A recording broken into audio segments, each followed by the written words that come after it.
Hey guys, I just want to tell you that this video will be the start of a new series that I call Structured Ramble, in which I give my thoughts on a topic. The topic doesn't matter as long as there's plenty to discuss. The reason why I'm calling it this is because I'm reading off of a script, but the script isn't structured clearly enough to be considered an essay. Still, it does flow logically from one idea to the next, so you shouldn't have any trouble following along. Here we go. I am a fan of a certain YouTube channel by the name of PIEGUYRULZ. It's a great channel. The man who runs it talks almost completely about topics relating to animation, especially television animation. Several of his videos simply discuss certain phenomena relating to this topic.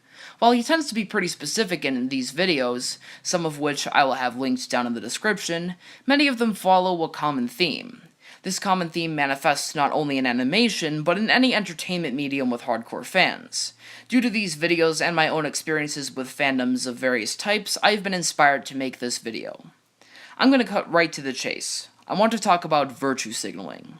Virtue signaling is one of those actions which, when commonly done, make me think of a fandom or any group of people as a rather toxic and uninviting place. First, I should trace this phenomenon back to its logical root. Difference of opinion. Fandoms are not tied together by anything more than their general appreciation for a body of work. This means that there will inevitably be differences in how each fan appreciates the body of work and what they think of each individual work in that body. Often groups of fans will have similar opinions and join together to create informal factions of sorts. These separate factions will then use their keyboards to go to war with each other over subs versus dubs, the best villain in the series, the moment when the artist sold out to the mainstream, and other trivial nonsense. Much of this infighting is motivated by elitism. Elitism is a common idea among fandoms. I usually hear it applied to metalheads, though it could be applied to any type of fan community. In a nutshell, elitism is the belief of superiority. Elitist fans believe that their opinions are objectively better than others and that this makes them better, in other words, more virtuous, fans. All of this leads to virtue signaling, the way in which elitist fans arrogantly attempt to convince others that they are better at being fans. I'm going to explain how virtue signaling is typically done and how it affects each fandom as a whole. I also want to explain how it makes me feel and how it reflects on the people who participate in it. If you saw my video on my favorite Japanese bands, you will know that I am a big fan of the group One OK Rock. While they're only mainstream in Japan, between all the other countries in the world, they actually have a decent worldwide fandom. They've released plenty of material that is almost universally enjoyed across that fan base, but their newer songs, specifically the ones in their two most recent albums, have been divisive. The fandom just can't seem to decide if their new music is just as good as their old stuff, the biggest failing pile of garbage since BuzzFeed, or something in between. Predictably, about 90% of people fall into the first two camps, or at least it seems that way. The habitat that I usually find these fans in is the comment sections of One OK Rock music videos on YouTube. Now, comment sections do have a reputation for being cesspools of stupidity and hatred. Generally, a comment section won't really be that cancerous, unless the fans of whoever's in the video tend to be particularly cancerous. Most comments in One OK Rock comment sections are harmless, but just like a well-managed suburban neighborhood, there will most likely be a few dog turds within walking distance. After observing the behavior of both sides of this debate regarding their new material, I can see how both sides signal their virtues and why they feel the need to do this. Keep in mind that there are probably people who don't mind the opposing side's opinions. I'm just talking about the loud, visible ones who show virtue signaling behavior. Let's start with the people who hate One OK Rock's new albums. Their view is that One OK Rock has sold out to the American mainstream in a desperate attempt to become famous overseas. They've lost all of the charm that made them great to begin with in favor of bland, generic pop songs. They see people on the other side of the argument as fake fans because they don't even know One OK Rock's old songs, or care about them. They're just a bunch of brain-dead fangirls who want to hear unoriginal pop songs played by attractive young men. The people who are defending this change feel that One OK Rock has not sold out and that they're merely evolving and experimenting with their style. They're proud of One OK Rock's success in America and abroad thus far, and they want to see them grow even further. According to them, the people on the other side are fake fans because they aren't loyal enough to the band to stick with them as they try different things. Those fans are closed-minded and can't handle change, even if it's change for the better.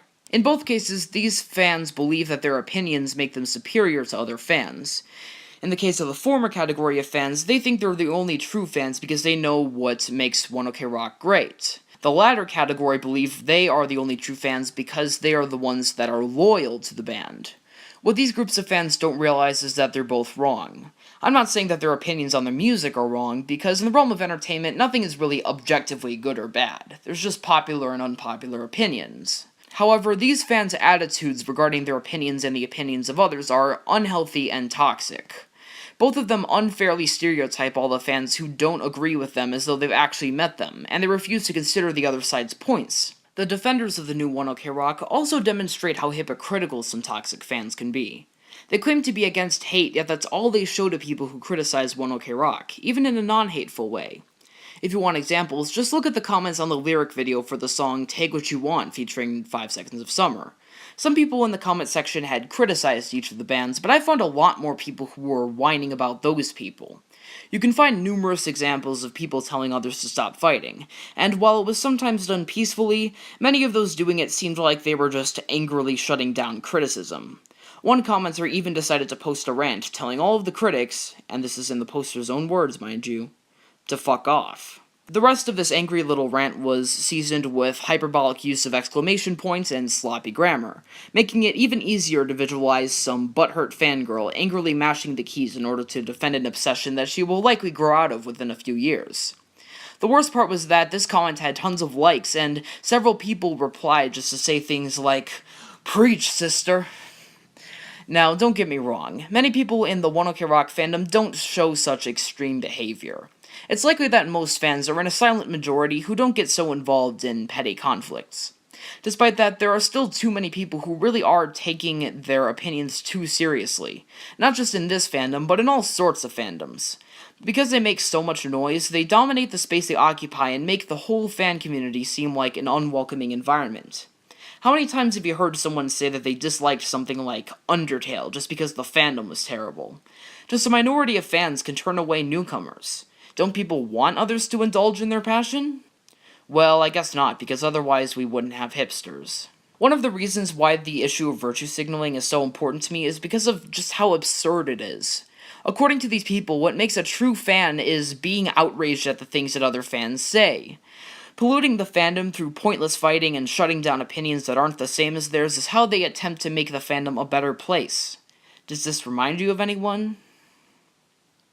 It should be obvious at this point that that's not how things should be done or how fans should be evaluated.